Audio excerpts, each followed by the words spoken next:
To my YouTube channel JK tutorial. Students, आज हम discuss करने वाले हैं क्लास 7th की साइंस का chapter 8 that is wind, storms and cyclones के बारे में, जिसमें आज हमारा टॉपिक होगा एयर एक्सर्ट्स प्रेशर। साथ में हम डिस्कस करेंगे high speed winds are accompanied by reduced air pressure. लेकिन उससे पहले जो मेरे चैनल पर न्यू है, मेरी वीडियो को फर्स्ट टाइम देख रहे हैं, वो प्लीज़ इसे सब्सक्राइब करना ना भूलें। चलिए स्टार्ट करते हैं। विंड्स भी आपको पता है, आंधी वगैरह आते हैं, स्टॉर्म्स होता है जब ज़्यादा तूफान आ जाता है, साइक्लोन्स आपको पता है जिसे चक्रवर्ती तूफान बोलते हैं, जिससे बहुत ज़्यादा नुकसान होता है। चलिए इसके बारे में हम स्टडी करते हैं। स्टार्टिंग में यहाँ पे दिया गया है, तो आपको पता होगा कि ऑन 18 अक्टूबर 1999 की बात है कि उड़ीसा को के साथ टकराया था एक साइक्लोन। इसकी विंड्स की इसकी स्पीड कितनी थी, 200 किलोमीटर पर आवर। उस साइक्लोन ने क्या किया था, नुकसान किया था। कोई 45,000 हाउसेस जो थे वो मतलब टूट गए थे, तहस नहस हो गए थे। और 7 लाख से भी ज़्यादा पीपल जो थे वो होमलेस हो गए थे, बेघर हो गए थे। और 29 अक्टूबर को उसी साल में क्या हुआ, एक और साइक्लोन आया जिसकी विंड स्पीड कितनी थी, 260 किलोमीटर पर आवर। सोचिए, जब 200 किलोमीटर पर आवर थी इसकी स्पीड, तो इतना नुकसान हुआ, भारी नुकसान हुआ। तो जब 260 किलोमीटर पर आवर हुई होगी, तो उड़ीसा में कितना नुकसान हुआ होगा। उसके साथ साथ में क्या ऐसे तूफान नहीं आया, वाटर वेव्स भी आई, जिनकी हाइट कितनी थी, 9 मीटर तक उनकी हाइट थी। वाटर वेव्स की जो लहरें थी पानी की, वो 9 मीटर तक उनकी हाइट थी। और बहुत सारे लोगों ने अपनी इसमें जान गंवाई। और प्रॉपर्टी का भी, करोड़ों की प्रॉपर्टी जो है उसका नुकसान हो गया। साइक्लोन ने इफेक्ट किया एग्रीकल्चर को, ट्रांसपोर्ट को, कम्युनिकेशन को और इलेक्ट्रिसिटी की सप्लाई को भी। ये तो नेचुरली छोटा मोटा तूफान हो तो तब भी इतना हो जाता है, ये तो बहुत ज़्यादा बड़ा चक्रवाती तूफान था।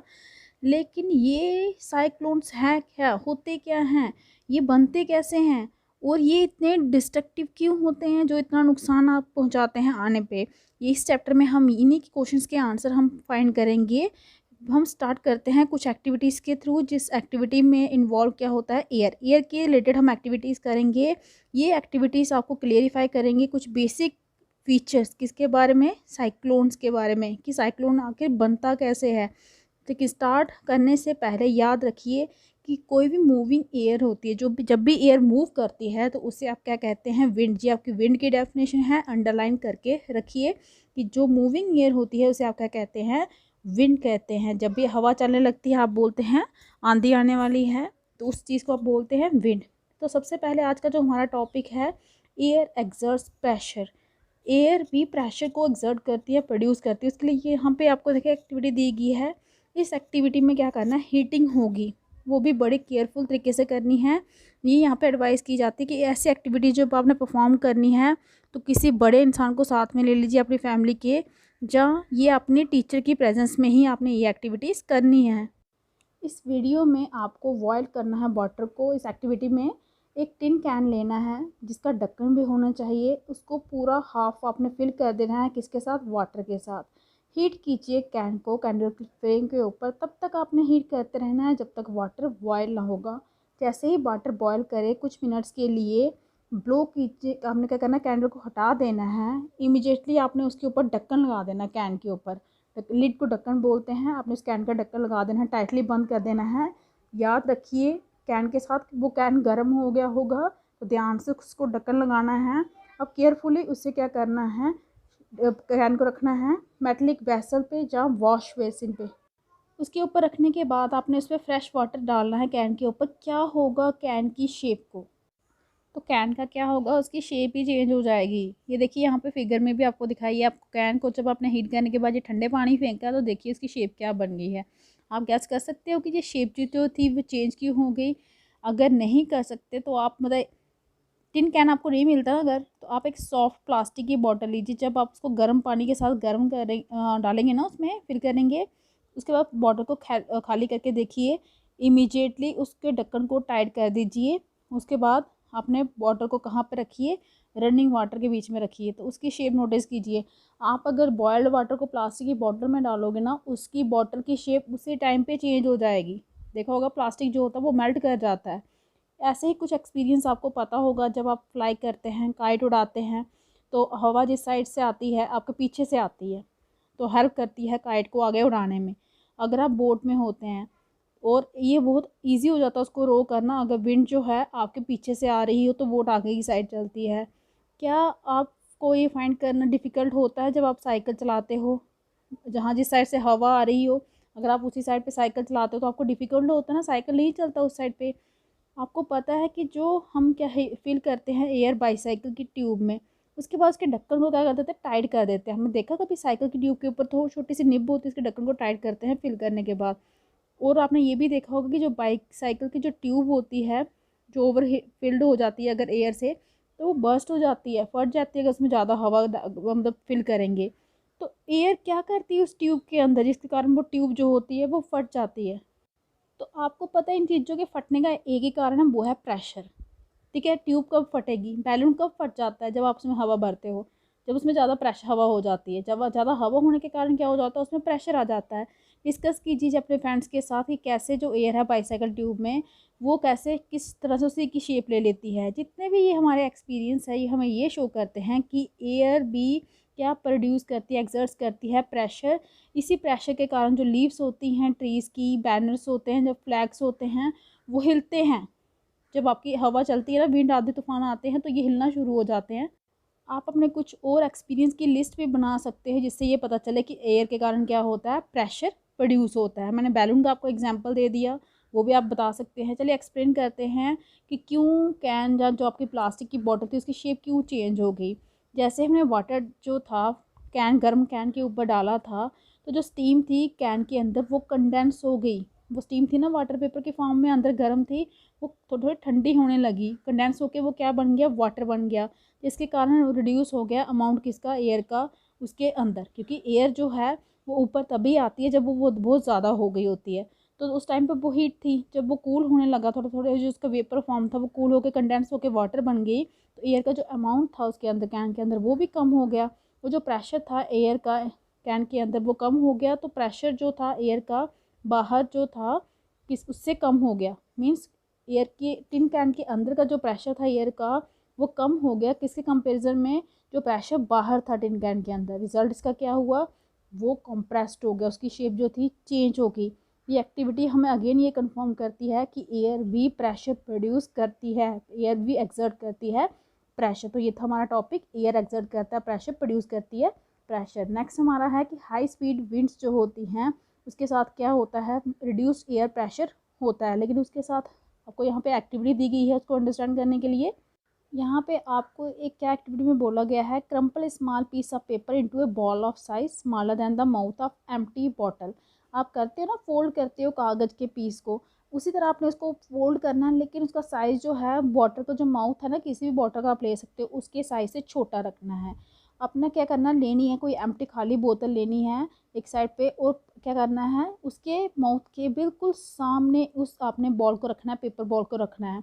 अब कोशिश कीजिए हवा के साथ उस बॉल को फोर्स लगानी है कि वो जो आपने वो जो कागज़ रखा है ना, पेपर रखा है, उसको अंदर धकेलना है, बॉटल के अंदर धकेलना है पेपर बॉल को। कोशिश कीजिए, ट्राई कीजिए एक्टिविटी। बोतल जो है अलग अलग साइज़ की लीजिए, अपने फ्रेंड्स को चैलेंज कीजिए कि क्या वो इतनी फोर्स प्रोड्यूस कर सकते हैं कि उस पेपर बॉल को बॉटल के अंदर भेजें। आप भी ट्राई कर सकते हैं। अब जब ये एक्टिविटी हो रही है तो पहेली और बूझो सोच रहे हैं इस क्वेश्चन के बारे में कि इतना डिफ़िकल्ट क्यों है, क्यों फोर्स लगानी पड़ रही है पेपर बॉल को कहाँ पे बेचने में, बॉटल में बेचने में। ठीक है, उसके लिए एक और आपको यहाँ पे देखिए एक्टिविटी दी गई है, ब्लो द बैलून। 2 बैलून लीजिए सेम साइज़ के, उसमें क्या डालना है, लिटिल वाटर डालना है, बैलून थोड़ा थोड़ा पानी डाल दीजिए बैलून्स में, उनको फुलाना है बैलून्स को, और उनको एक स्ट्रिंग के साथ बांध देना। देखिए जैसे फिगर में दिखाया ना, ये एक स्टिक सी ले लीजिए, कुछ वायर ले लीजिए, उसके साथ दोनों बैलून्स को क्या करना है, बांध देना है। लेकिन दोनों में डिस्टेंस कितनी होनी चाहिए, 8 से लेके 10 सेंटीमीटर दूर ही बांधना, पास नहीं बांधना उन्हें। अब क्या करना है, blow the space between the balloon, जो उनके बीच में स्पेस है ना उसमें अपने हवा से ऐसे फूंक मारनी है। आप क्या एक्सपेक्ट करते हो क्या होगा, अलग अलग तरीके से आपने ब्लो करना है बैलून्स के सेंटर में से कि क्या होगा। ठीक है, ये नेक्स्ट एक्टिविटी थी। फिर आपको 8.4 एक्टिविटी में आपको यहाँ पे एक्टिविटी दी गई है, can you blow and lift, क्या आप इसको ब्लो और लिफ्ट कर सकते हो। इस एक्टिविटी में करना क्या है, एक स्टिप लेनी है पेपर की, 20 सेंटीमीटर लॉन्ग और 3 सेंटीमीटर वाइड होनी चाहिए, अपने थंब के बीच में और 4 फिंगर के बीच में, जैसे कि आपको फिगर में दिखाया गया है। अब ब्लो करना है आपने उस पेपर को। ये देखिए यहाँ पे दिखाया गया है। जब आप हवा करेंगे, पहले यहाँ पे ये सोचती है कि स्टिप जो है वो लिफ्ट होगी, ऊपर की साइड पे जाएगी। वो जो सोचता है कि स्टिप जो है वो बैंडी रहेगी। देखिए यहाँ पे स्टिप पे दिखा रहे हैं, जब उसमें ब्लो किया जा रहा है, दोनों में दिखाया है। यहाँ पे देखिए ऊपर गई है। तो आप क्या सोचते हो, क्या ये पेपर जो स्टिप है इसका क्या होगा, बैंड होगी कि अप होगी, लिफ्ट होगी? चलिए ट्राई करते हैं, अंडरस्टैंड करते हैं कि जो हमने एक्टिविटी डिस्कस की हैं 8.2, 8.3 और 8.4 उसमें क्या ऑब्जर्वेशन आई होंगी, क्या जो ऑब्जर्वेशन हैं आई हैं उनके बारे में आप क्या सोचते हो। आपने भी कुछ ना कुछ ऑब्जर्व किया होगा इन एक्टिविटीज़ के थ्रू। तो कौन सी फीलिंग जो है आपको आई है? क्या आपको ऐसा लगा कि जो विंड स्पीड जो है वो जब इंक्रीज़ होती है तो साथ में एयर प्रेशर क्या हो जाता है, रिड्यूस हो जाता है। जब हम ब्लो करते हैं into the mouth of the bottle, जब हमने उस पेपर बॉल को ब्लो किया बॉटल के अंदर जाने के लिए, तो जो एयर थी माउथ के पास उसकी स्पीड ज़्यादा होती है और वो डिक्रीज़ कर देती है, डिक्रीज द प्रेशर देयर। उसके कारण जो प्रेशर है वो क्या हो गया, कम हो गया। और जो एयर प्रेशर था बॉटल के अंदर वो ज़्यादा था किस एज कम्पेरिजन टू जो हमारे माउथ के पास है। इसका मतलब हमारे माउथ के पास एयर प्रेशर कम है, वो बॉटल के अंदर जो एयर का प्रेशर है वो ज़्यादा है।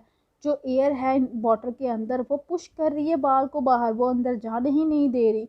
तो एक्टिविटी 8.3 जो 2 बैलून वाली थी, आपने उसमें देखा होगा जब आपने 2 बैलून के बीच में ब्लू किया, हवा से फूंक मारी तो उन्होंने मूव किया, लेकिन मूव किसकी साइड किया, एक दूसरे की साइड मूव किया। ये कैसे हुआ?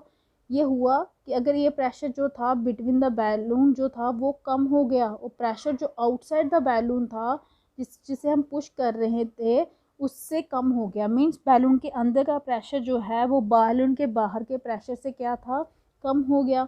एक्टिविटी 8.4 में आपने देखा होगा जब आप पेपर स्ट्रिप को भी हवा करोगे, हवा से फूंक मारोगे, तो वो अपवर्ड की साइड, आगे की साइड जो होगी वो बेंट होगी। अगेन ये होगा कि अगर आप ब्लो करोगे पेपर को फिर से, तो रिड्यूस हो जाता है एयर प्रेशर किसमें, स्ट्रिप के अंदर एज कंपेरिजन टू स्ट्रिप के बाहर, तभी वो लिफ्ट हो जाती है। यहाँ पे हमने देखा कि जो इंक्रीज्ड विंड स्पीड थी उसके साथ साथ क्या हुआ, रिड्यूस हो गया एयर प्रेशर। विंड स्पीड जो आपके माउथ से हवा निकल रही है वो तो इंक्रीज़ है, लेकिन वो हवा निकलने के बावजूद जो उसके बाहर का जो एयर प्रेशर है वो क्या हो गया, कम हो गया। तो क्या आप ये सोच सकते, इमेजिन कर सकते हो कि अगर हाई स्पीड विंड्स जो हैं वो जो ब्लो करती हैं वो हमारे छतों के ऊपर, तो क्या होगा? अगर हमारी रूफ्स वीक हों तो वो क्या हो जाएंगी, वो लिफ्ट हो जाएंगी और छत हमारी उड़ जाएगी। अगर आप ऐसा कुछ एक्सपीरियंस करना चाहते हो आप तो शेयर कर सकते हैं अपने फ्रेंड्स के साथ। चलिए अंडरस्टैंड करते हैं कि विंड्स कैसे प्रोड्यूस होते हैं, और जब विंड्स वगैरह आती हैं तो उनके साथ रेन कैसे आती है, और ये कैसे कई बार डिस्ट्रक्टिव हो जाती है, इतना नुकसान क्यों करते हैं। विंड्स तो हवा चल रही है ठीक है नॉर्मली, लेकिन उसके बाद कई बार तूफान आ जाता है, बारिश आ जाती है, जो इतना नुकसान होता है वो क्यों होता। आपको ऑलरेडी पता है कि जब एयर मूव करती है उसे हम क्या कहते हैं, विंड कहते हैं। एयर जो होती है वो मूव करती है उस रीजन में जहाँ पे एयर प्रेशर जो हाई है उससे कहाँ पे जाती है, जहाँ पे एयर का प्रेशर क्या होता है, कम होता है। मीन्स हाई प्रेशर से लो प्रेशर की साइड पे जाती है। जितनी डिफरेंस ज़्यादा होती है प्रेशर में उतनी ही एयर ज़्यादा फास्ट मूव करती है। मीन्स अगर एयर प्रेशर कहीं पे बहुत ज़्यादा है, कहीं पे किसी एरिया में बहुत कम है, तो जब वो एयर उस हाई प्रेशर वाले एरिया से लो प्रेशर वाले एरिया में जाती है तो बहुत ज़्यादा डिफरेंस हो जाती है, जिसके कारण उसकी स्पीड बहुत बढ़ जाती है एयर की। लेकिन अगर प्रेशर डिफरेंस जो है कैसे क्रिएट होती है, क्यों इतना ज़्यादा हाई प्रेशर हो जाता है कहीं जगह पे नेचर में, कहीं जगह कम होता है, क्या इसमें डिफरेंस में क्या टेम्परेचर का भी कोई इन्वॉल्वमेंट है क्या, कि टेम्परेचर भी हाई प्रेशर होने का कोई कारण है? आगे कुछ एक्टिविटी दी गई हैं जिससे हम अंडरस्टैंड कर सकते हैं कि क्या टेम्परेचर भी इसमें इन्वॉल्व है, क्यों ये जो विंड मूव करती हैं प्रेशर चेंज होने के कारण, प्रेशर में डिफरेंस होने के कारण क्यों इनकी स्पीड जो है वो इतनी इंक्रीज़ हो जाती है। तो नेक्स्ट टॉपिक में हम डिस्कस करेंगे कि एयर कैसे एक्सपैंड करती है जब उसे हम हीट करते हैं। तो आज के लिए इतना ही। आई होप कि आपको मेरी वीडियो अच्छी लगी होगी। अगर आपको मेरी वीडियो अच्छी लगी है तो प्लीज़ इसे लाइक कीजिए, शेयर कीजिए, चैनल को सब्सक्राइब कीजिए, ताकि आपको जो मेरी लेटेस्ट वीडियो हैं वो टाइम मिलते रहें। Thank you.